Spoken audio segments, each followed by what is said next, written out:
Hey YouTube, today we're going to be looking at this Spoolrunner 100. I'm going to be hooking up to my Hobart 210 MVP and trying to do some aluminum welding. So this came a couple days ago in the mail. Didn't get a chance to open her up and take a look at her. So today we're going to go ahead and play with it. But as you can tell, this is the Spanish version because it says Pistola de carrete que se enfura directamente exclusiva para la Handler 190 y la Handler 210 MVP. I have no idea what that means, so I'm just going to go to the English side.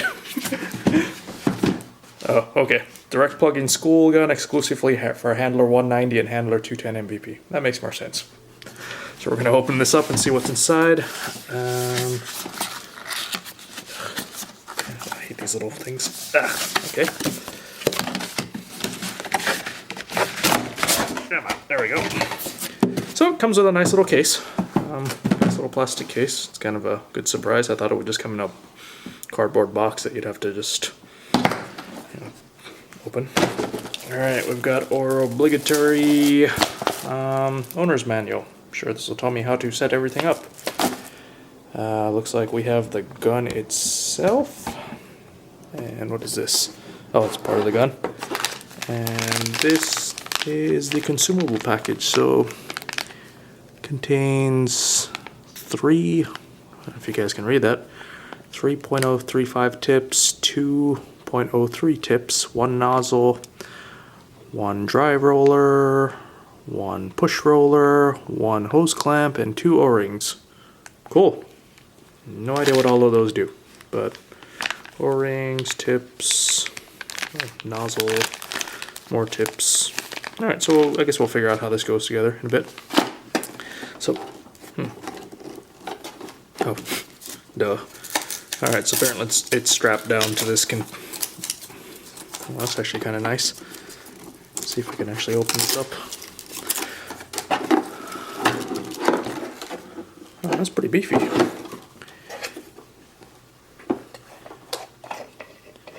So as we see here, you can open this up. Looks like this is, I guess this is the tensioner from what I've seen online. Alright, so we're going to go ahead and get this set up. It already comes with a tip in there and another nozzle. And these look like they're made out of either stainless steel or chrome steel. They're not like the just the regular tips. They're not copper. But we'll go ahead and get this set up and hook her up to the welder and start doing some aluminum welding.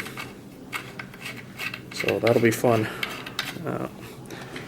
But looks like it comes with a nice little case. Comes with some consumables.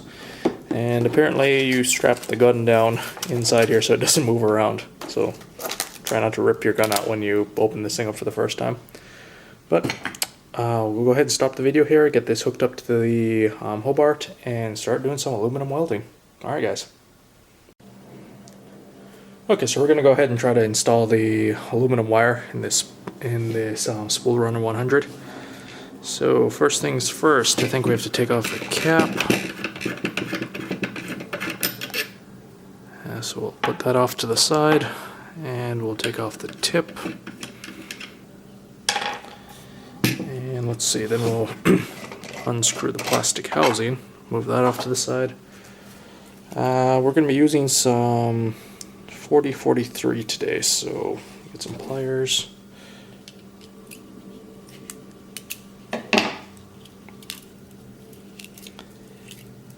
And I think from the instructions it says to spool this from the top. I'm going to go ahead and cut off this bent piece. And I think what you're supposed to do is, so you go through this little red, that's weird.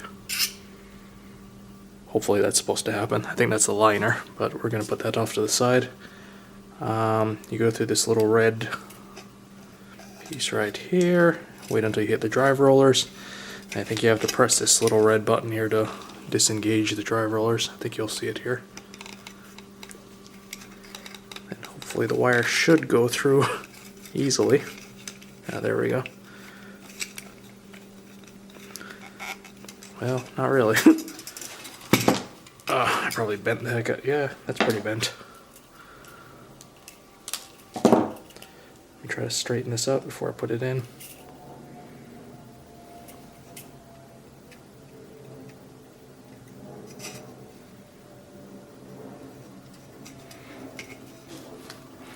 So go ahead and press that again and just start feeding her through. I think this is the way you're supposed to do it.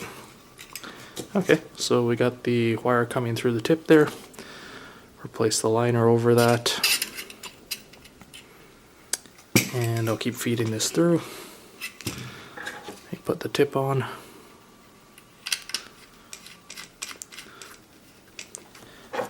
I'll put the nozzle on after that.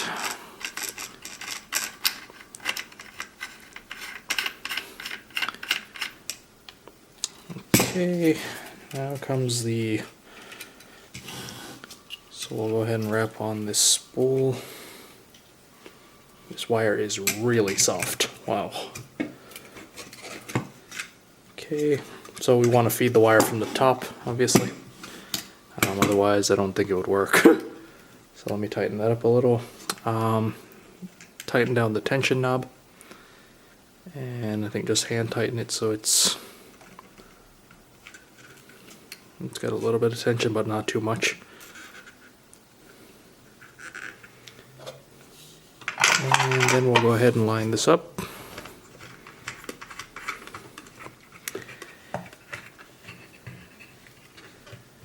And that should be it. Let me go ahead and see if I can pull off some of this. Yep.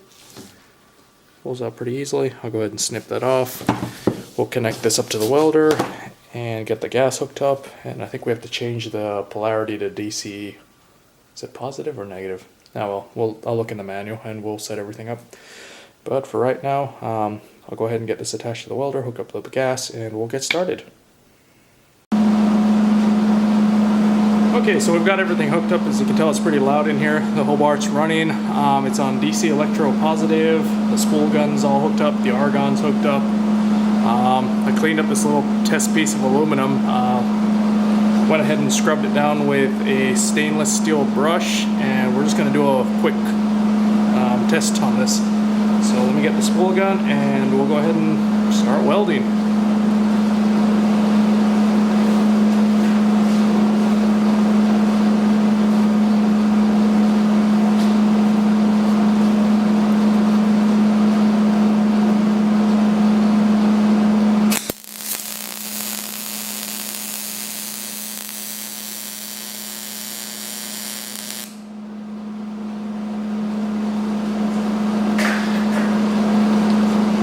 Let's take a look at that. I think that's a little too hot, obviously.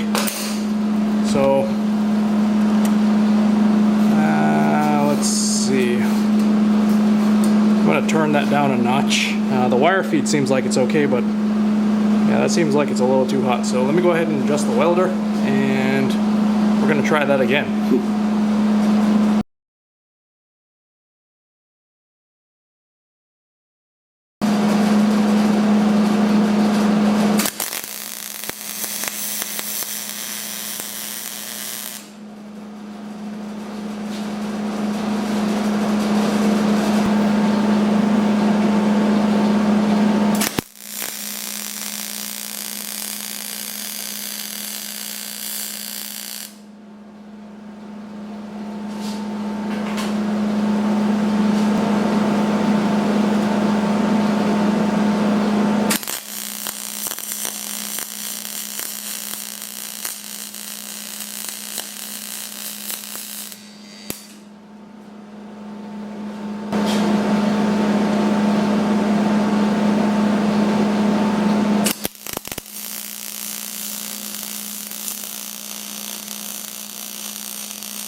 working on that, but overall a pretty decent weld. Let's clean her up.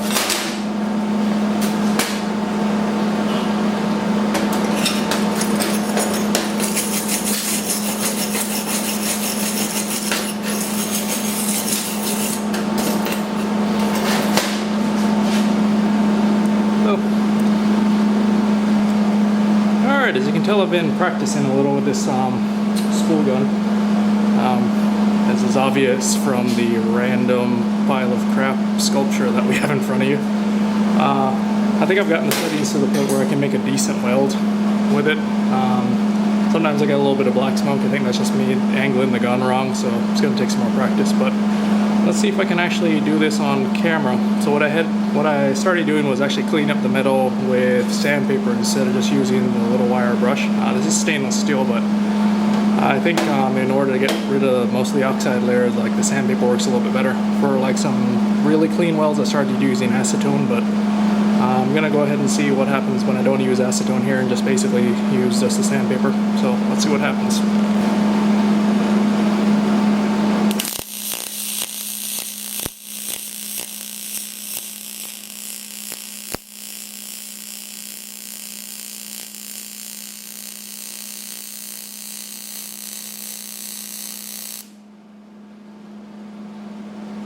Oh, that looks like a pretty decent bead. Let's take a look at it.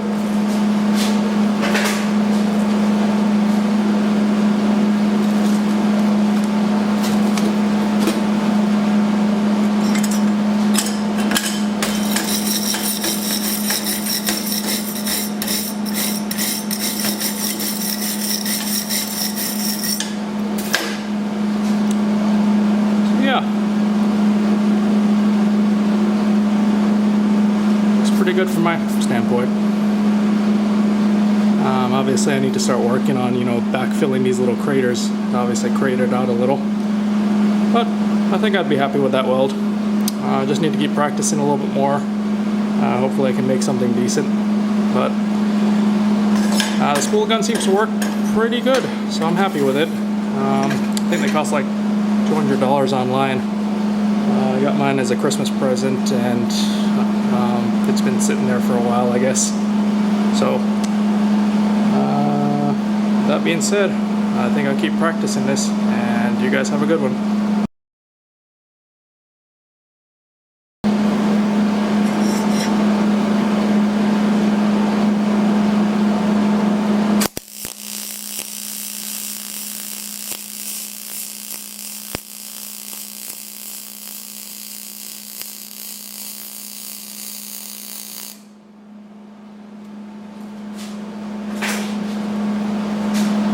Woohoo! Consistency. All right.